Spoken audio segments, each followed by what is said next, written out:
All right. So, thank you for having this interview. Oh, you're welcome. And so, can you tell me a little bit about your background? Okay, my name is Jovita Barciaga. I'm 58 years old and I've been in nursing for 32 years. So, where did you get your education? I went to USC. And I started at ELAC. I went to a junior college first. And then from there I got a scholarship to USC School of Nursing. How did you put yourself through USC? I mean, because USC work. is very expensive. A scholarship. A First of all, scholarship? it was for a single woman, female, Hispanic, and had dependent children. So I was divorced and I had 2 small children. You're a very strong, independent woman. How'd you find the motivation to keep going forward? I've always wanted to be a nurse. And there was many people in my life that told me I would never be able to become a nurse. See, the school was very difficult. The studying was very difficult. You had to be disciplined. And being a single woman with 2 children, it even took more discipline. You really showed them, huh? Yes. So, do you have an RN or a BSN or what do you I have? have a BSN and I am also certified in the field that I do. That's neonatology. So I have an RNC certification. Okay. And was there an internship?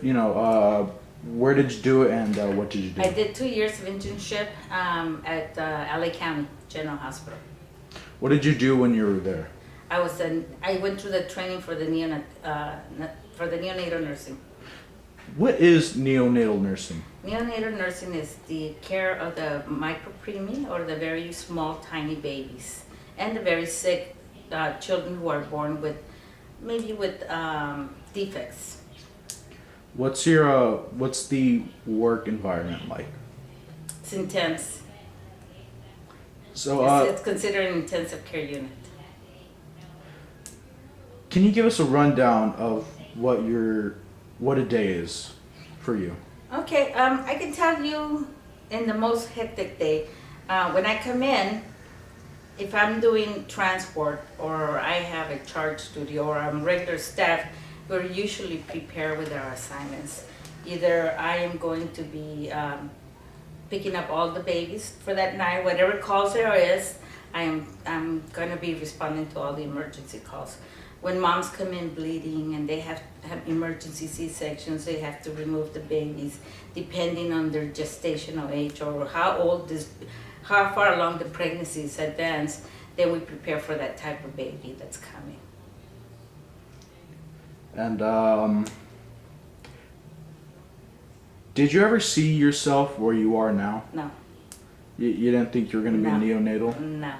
How did you go about choosing that career? I had a family member that had a premature baby 24 years ago, and so I was first in psych nursing, and then I did a transfer as soon as I had an opportunity into a maternal child, and then I chose neonatology.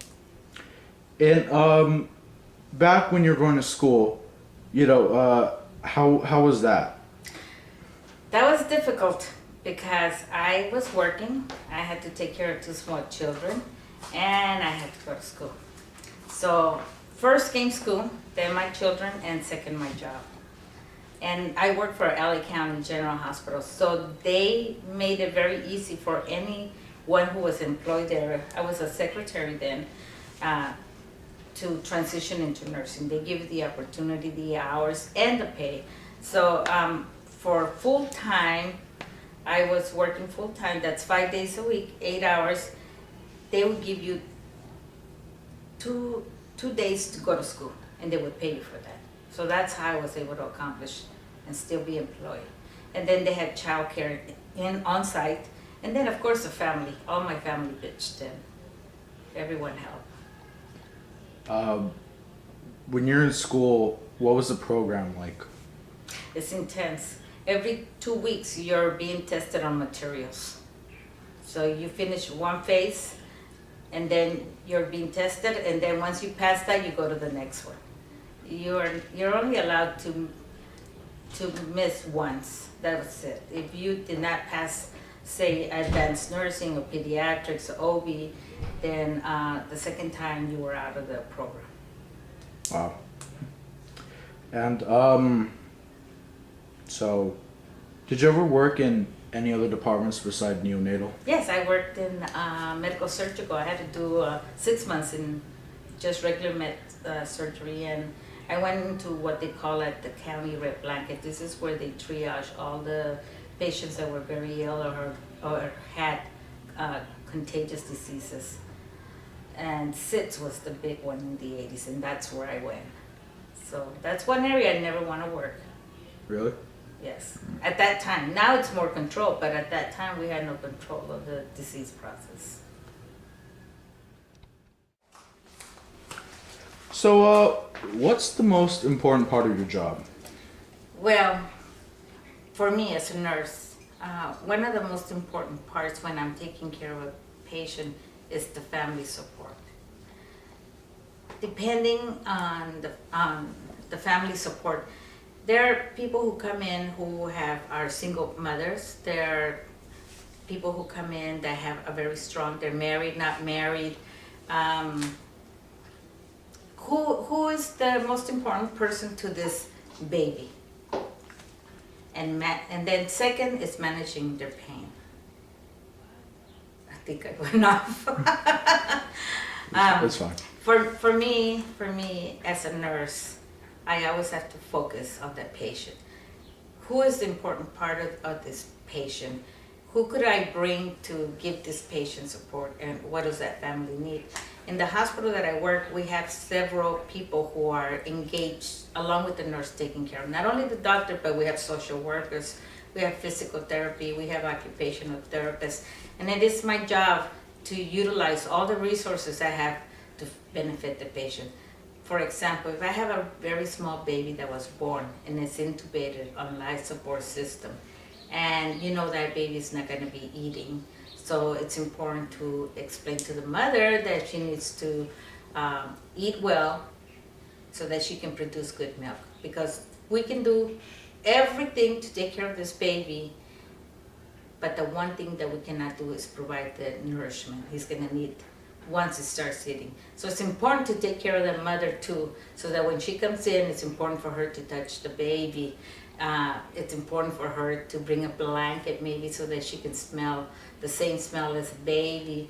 And if the baby is uncomfortable, it's important to make the baby as comfortable and also manage the pain, because whatever the baby's going on, the mother will focus on that. And so for me, one of the most important things in my job is to manage those two things, to make sure the baby is comfortable and then the parent is involved with her baby.